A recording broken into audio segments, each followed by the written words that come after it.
Since April of 2016, Trevor Benn has been the Commissioner of Lands and Surveys and its Chief Executive Officer. Today he joins us to share his knowledge and experience and tell us how he's guiding the agency, which is the Guyana Lands and Surveys Commission, to fulfill its mandate of managing state lands. I'm Paul McAdam. This is One on One. Welcome to the program, sir. Thank you, Paul. First of all, who is Trevor Benn? A little background.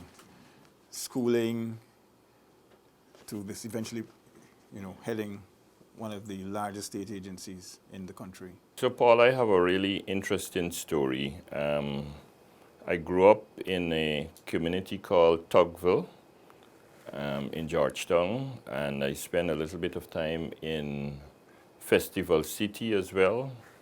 My father used to be a building contractor, and the housing scheme of Tugville and Festival City, he had a role in constructing a lot of the homes there. So we were fortunate we lived in both areas.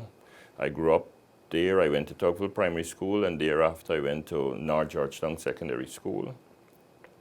At some point in the early 80s, my dad decided that he wanted to return to do farming. And so we left Georgetown and went to the lovely Lass on the west coast of where we still live. And so I moved from North Georgetown to Bushlot Secondary School. The move was quite traumatic for me, to the extent that when I did my CXE, I left with one subject only, English. So this is why I say my story is quite interesting, and I tell my friends that you can achieve whatever you want. It doesn't matter where you start. So I started out with one subject, CXC. Today I have a master's in public administration. And I've held several jobs over the period, beginning as a fisheries officer. After I left school, I went to the Guyana for Agriculture. I became a fisheries officer, and then I left and I went to work with Guy Bank for a short while. I worked with the Guyana Lands and Surveys Commission as a junior officer, and I was able to work in a number of regions, Berbice, Region 6, Region 3, and so on. And then I went to work with the Regional Democratic Council. I spent most of the time as assistant REO, but before I left, I was acting as deputy REO for Region 4, one of Guyana's largest, of course, administrative regions. And then I went to work for the United Nations Development Program, where I spent 12 years. I had the good fortune of, during the period I alluded to earlier, being involved in youth work at the same time. So I have a rich history of civil society activism. I formed a group called the Guyana some years ago. I think it was one of the first internet centers in Georgetown. A number of young people were exposed to computer for the first time and exposed to a number of training opportunities through Guyana. Most recently, one of the people who benefited from Guyana, who got a scholarship and went abroad, and who is now a PhD in New York, invited me to visit his workplace. He was so happy that I was influential in helping him to get his scholarship and so on. So he wanted to say a special thank you. So he took me to his job, where he's now an analyst with Facebook. And so I had the opportunity to visit his office. But during all of this, Paul, I visited in excess of 80 countries now. Before I joined the UNDP, in my youth work, I traveled to several countries. And while I worked with UNDP, I was always on the plane, more or less. And so I also had stints in places like Afghanistan.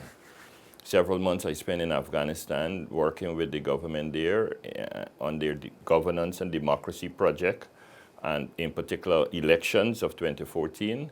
I also worked in South Sudan.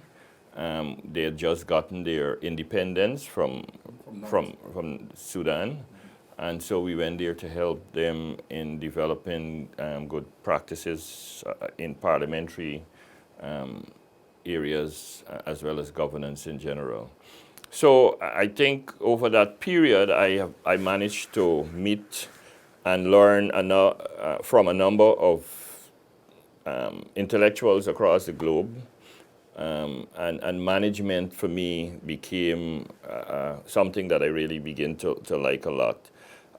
Governance in particular overall is an area that I begin to focus on. And so I was called sometime in 2015, November, about the job at Lands and Surveys Commission. I was encouraged to apply. I received several calls encouraging me, but the very last call I got, I was in Panama, sitting in Panama at a meeting at the UNDP. I was still at the UNDP in I think it was March of 2016 or February or thereabout in 2016 when I received the last call, and I decided then that I couldn't put it off anymore. And so I accepted, and I became commissioner from April 2016, and I've been there since. Now, were you worried when you took up the post? Did you? I think you had some experience, but did you understand the challenges, or did you have an idea of what you were heading into? So I will put it to you this way. One of my recent hires, when she came on, she told me, Mr. Benn, for 3 days I was wondering if I did the right thing. It was a culture shock for her. She had not worked in the public service for a long time, and for many years. In fact, she had never worked at the level she is in the public service. So when she came and sat down to begin to do her work, and she saw the gamut of the issues that she had to deal with and the people that she had to deal with, she cried. She was not sure if she made the right decision. We talked about it, and she persisted, and so she's doing a lot better now. But no, I did not expect the level of degradation in the organization. It appears as though there was no system in place for the management of the agency. There was no system. Although I met in place a strategic plan that was done previously, there was no attention paid to that strategic plan, and so a lot of the recommendations in there were sitting idle. Record keeping, how was that? Record keeping was and continues to be a big issue for us because we're now trying to build back the records. For the most part, when I left Lands and Surveys as a junior officer in the late 90s, we used to have what is called a registry. And so any piece of correspondence coming into the commission would have passed through the registry, and so there was some accountability for the correspondence. That was disbanded. And so a letter coming in, it may or may not pass through the CEO, and then it goes to somebody's desk. There is no real tracking of that correspondence. So as an individual, you may come in and bring a correspondence to us, and you're asked to do that 3-4 times, because each time you come, it goes on somebody's desk who may have dealt with it, put it away on their desk for processing, and then went to lunch. And then somebody came looking for something, and they may shift it aside, and then you can't find it back, and so on. I'm just thinking that is part of why we had the many issues with correspondence coming in. But we have put systems in place now, and every piece of correspondence that comes to us is accounted for. And so I've insisted on the staff that we must respond to every correspondence, even if it's just a simple acknowledgement. People must know that we received their correspondence and we are taking action. And so we are looking at a new system of making sure that it is a sustainable process, but it's work in progress.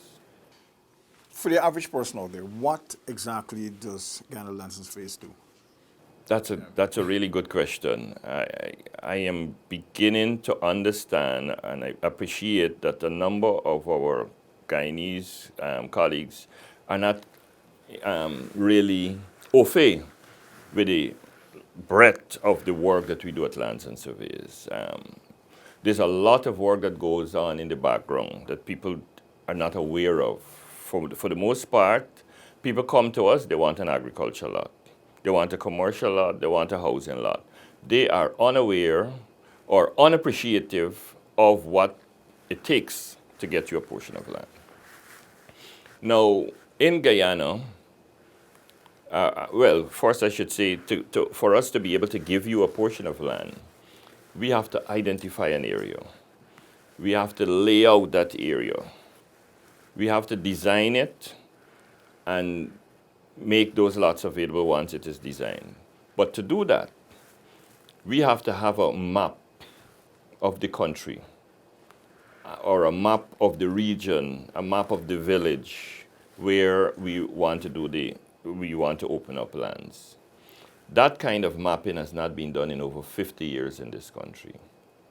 So we know that we have 83,000 square miles, but we do not know how much of it is available or under whose hand.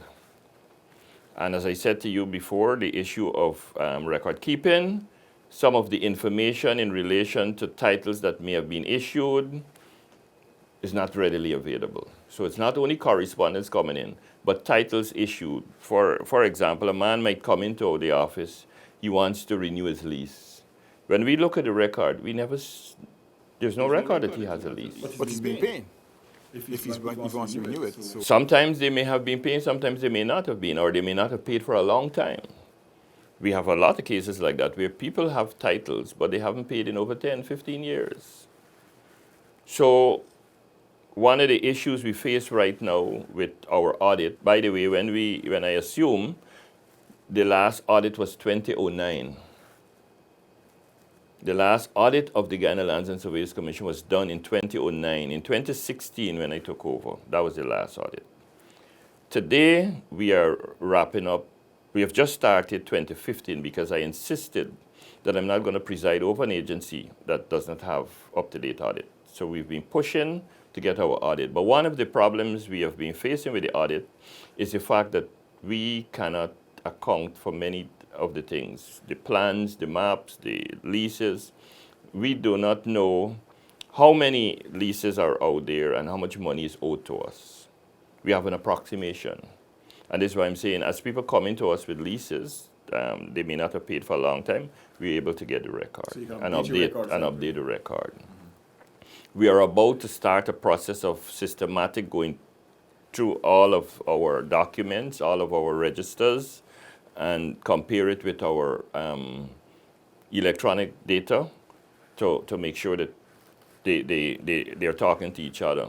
But even that, when I got there was no use or very little use of electronic data. So now most of our data can be accessed electronically. We are scanning all of our documents, including correspondence that come in, so that it is easy to be retrieved. When I got there, we had between 5 and 10 computers, a staff of over 200 with 5 or 10 computers. Today we have over 100 computers. It's a work in progress. We still have a lot more to do, but my vision is to make sure that every staff member has a computer. Whenever you as an individual come to Lands and Surveys, by the click of the finger, the staff member must be able to tell you give you an answer to your question. Okay, pull up records. Pull up records. The They must be able to do that. But beyond that, we are going to make sure in the next few years that you don't need to come to Lands and Surveys. We have hundreds of people per day coming to Lands and Surveys. Those are people who have to leave their jobs, leave their homes, they're sick, people in wheelchair, people coming through the rain and all that sort of thing to do business with us. In many countries, you don't have to leave your home to do business with a land agency. You can do it online.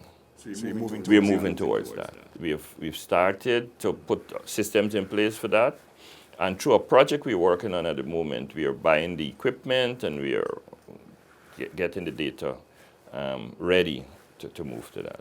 Now, as you touched on poor record keeping that obtained previously, recently we had issues with people making allegations, I won't call names, and then of course you trying to clear up the issue and setting a record straight, so to speak, on those who were making claims about who got lands, land acquisition, and that kind of stuff. What's your take on that? So we are a political agency.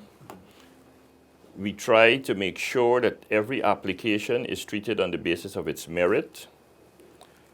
We also try to make sure that we deliver on these requests in a timely manner. The truth is, however, that we have applications and we have issues that have been languishing for many, many years. I've been to Region 1 in Port Kaituma where a gentleman showed me a document from the 1960s that was still unresolved. Thankfully, we've been able to resolve it now. I've been to Matthews Ridge, where people tell me, sir, I've been living in this house. 3 generations of us have been living in this house. We never got a piece of paper for it. So today in Matthews Ridge, for the first time in the history of Guyana, people have title for the land. We're going to do the same for Kokwani and a number of areas where people are living but do not have title for their land. But with respect to your question in relation to those allegations that were made, we have people also who have been targeted for their political persuasion over the years. So if you represent a particular party, your lease, your application will not be looked at. Basically, it was docked. It was docked. I sat on a committee back in the days as land development officer called the District Land Selection Committee. And the Regional Land Selection Committee. As secretary, I sat on those 2 committees. These were committees set up since the 1970s, which included members of the community to help to decide on who should get what portion of land and to make sure that we're given land for purposes which is in keeping with the community's wish and so on and so forth. The previous government disbanded those committees, so we don't have them anymore. But on those committees, I know that people came to meetings to be interviewed for land and was told point blank, you can't get land, you're from a certain political party. So that existed and that happened in the past. That don't happen now. Anyone who applies for a portion of land, we treat it on the basis of merit.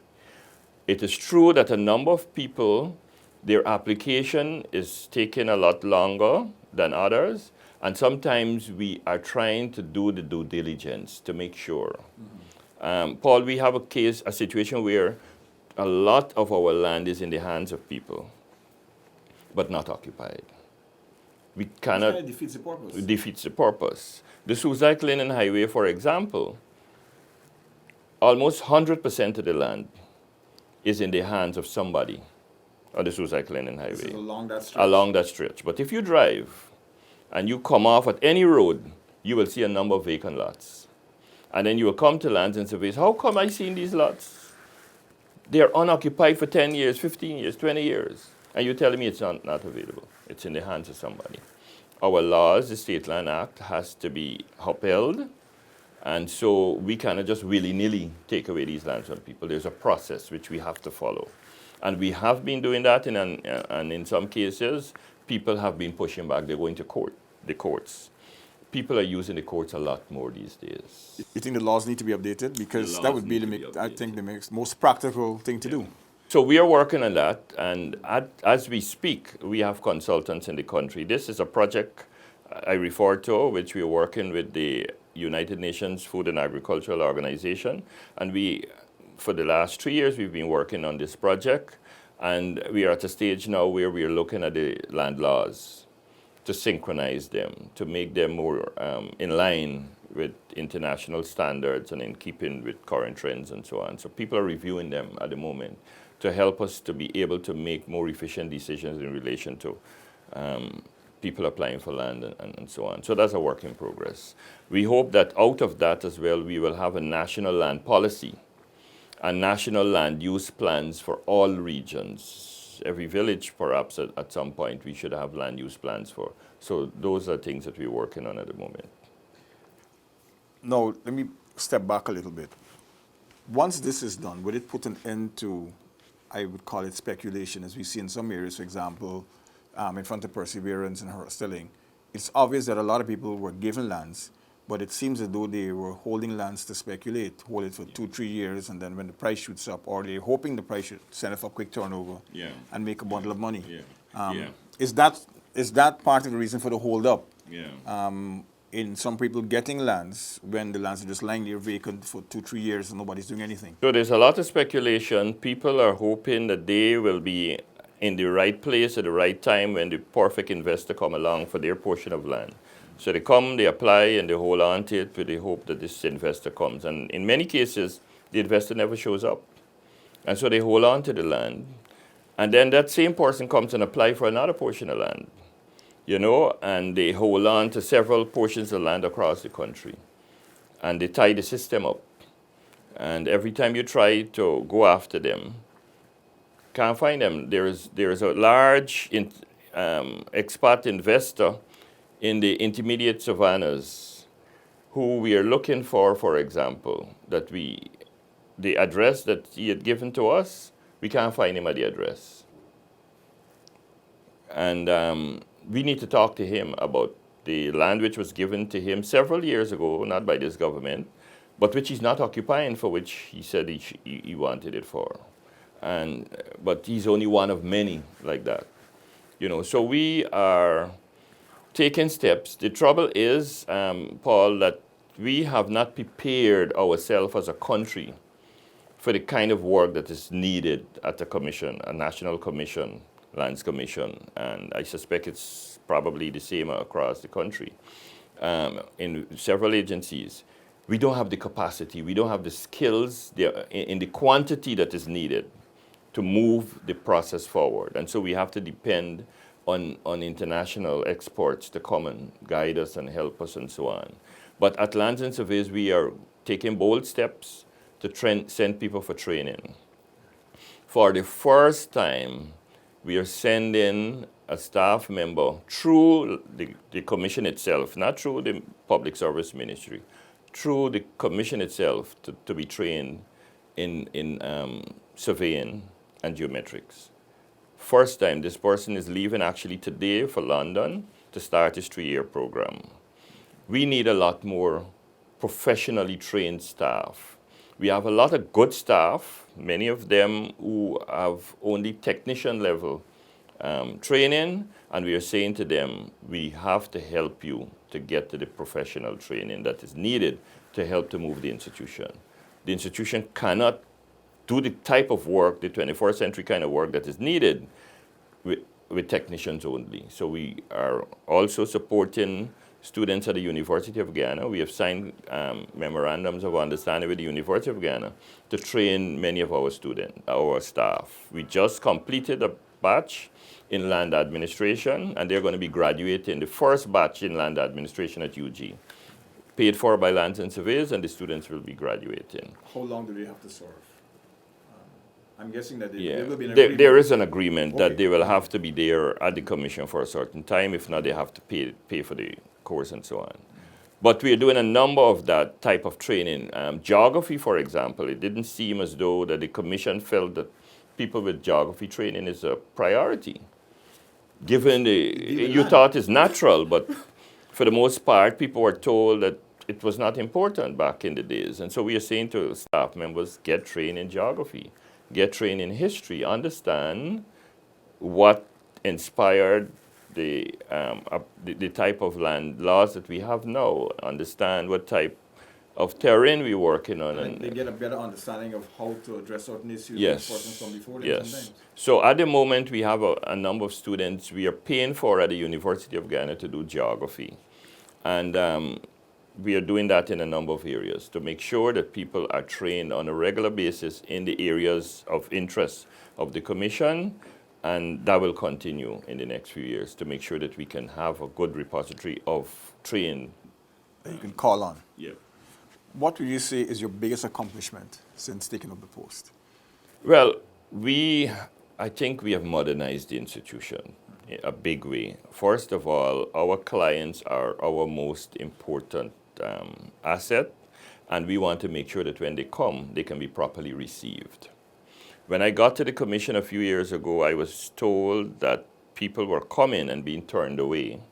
People coming to pay us money, and they were being turned away because they were not properly dressed. Which I find totally ridiculous. And I said to my staff then that, look, if you turn that person away, make sure you collect the money at the gate if you don't want them in. Go to the gate, collect the money, because this institution has to be able to pay its bills. We are a semi-autonomous agency, and we're not supposed to be dependent on the government. When I arrived there, we were operating on a month-to-month basis. There was no money coming to the commission, and we couldn't pay our salaries for that matter. And a number of the business people that we did business with refused to give us credit. In 3 years, we have increased salaries several folds, both at the level the government asks us and additional monies to staff. For the managers, for example, we have given them 50% increase over and above the increase the government has given at any one time. And different categories of staff have different level of increases. But we have also given them tools, new tools to do what they are doing. When I arrived there, we were over 200 million in the red. Today we are paying our bills. We don't have to borrow money from anybody. And we are increasing our building stock. We just built a new office in New Amsterdam, a modern office in New Amsterdam. We're building another one in Region 3 at the moment, which we hope to open before the end of this year. We're going to start one in Bartica, and we're going to be renovating the Linden office, so as to be able to receive our customers in a friendly environment that will enable them to feel proud when they come, they're paying the money, they're seeing the service that they're getting. Just like this new fancy building that you have here. And of course, decentralized operations. Decentralized, So you don't have to run to Georgetown. Yeah.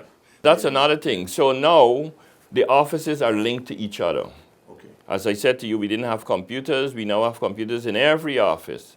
And so through a web base, we are linked. Previously, we used to issue receipts manually. Now it's done electronically. Except for the offices where we have issues with electricity or with internet, you can get an electronic receipt now from Lands and Surveys at almost all of our offices across the country. And it's linked. We can account for the monies we receive in more easily. No. Now, you touched on something, power. Will you guys be moving towards solar power? Or All of our offices, in the new designs, all of our offices eventually will be solar powered. We're also putting in wheelchair ramps. You know, we want to make it friendly for all categories of citizens, disabled citizens, elderly citizens, etc. So not only solar, in keeping with the Green State Development Strategy, we are making sure that our buildings reflect what the government's posture will be in the future in relation to energy in the country. Before we wrap, in 5 years, where do you want to see the commission? How do you see it positioned? Yeah. In 5 years, it is my expectation that you could stay at home and apply for a portion of land and know with certainty within a few minutes if it is available to you and how long you will take to get it in 5 years. Without setting foot out of your house, we will be able to do that. It's very costly. It is demanding on the staff, and if you talk with the staff, a lot of them are really agitated because they're being pushed to the brink. In order for us to do this, there's a lot of catching up to be done. But I think we are making good progress, and for that we are being recognized internationally. You may have heard recently, Guyana was asked to chair the most important committee of the UN Land Agency, UNCCD.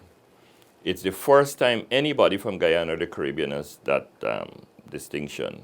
And so we're very proud of that. And we are receiving more and more requests to chair international committees. People are looking at our model. The changes that we've been making at Lands and Surveys, a lot of UN agencies have been recognizing us for it, and they're calling on us.